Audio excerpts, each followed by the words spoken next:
you responded to a question earlier about VP pick. Just to confirm, so the President Trump or his team, they haven't contacted you to talk to you at all about that? No, I have not discussed the president's vice presidential selection with him or his campaign.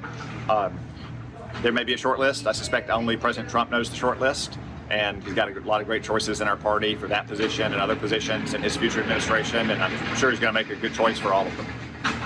If you were offered the opportunity to run, would you? I'm not going to speculate now about a hypothetical in the future. Obviously, what I'm committed to doing now, more than anything, is electing President Trump for a second term and electing Republicans to the Congress so we can actually help improve the conditions of the country and repair some of the damage that President Biden inflicted. And what does helping him look like?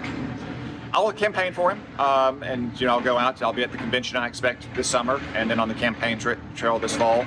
We do talk, the president and I, as well as the senior team. We talk about the issues of the day. We talk about what's happening in the Congress and what the Democrats are doing, and how we can highlight what that means to normal Americans as thinking about who to vote for this fall.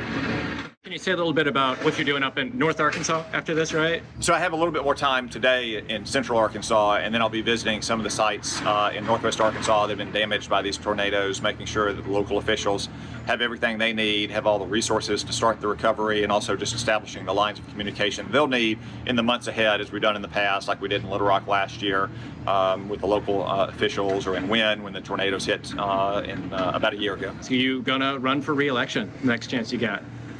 Well, I'm going to get through this election first. I want to make sure that we elect President Trump and elect a Congress. We'll make a decision there. So right now I'm focused politically on this election, not the next election.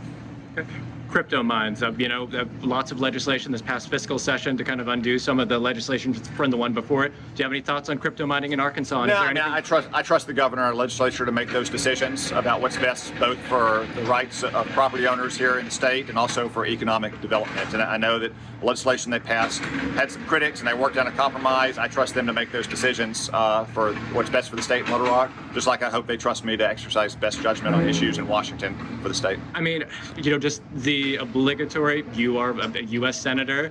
Are you going to promise to just not attempt to overturn the results of the 24 election when it comes? Well, obviously we should accept the results of the election as long as all the elections are free and fair, and that's based on at least 50 different states, if not more. What I won't do, and I don't think what any candidate should do, is renounce in advance the ability to challenge any kind of fraud or unfairness in the elections. Any candidate of any party has a right to go to court to seek legal redress if they think they've been defrauded or cheated in some way. That's what Al Gore did for several weeks in 2000.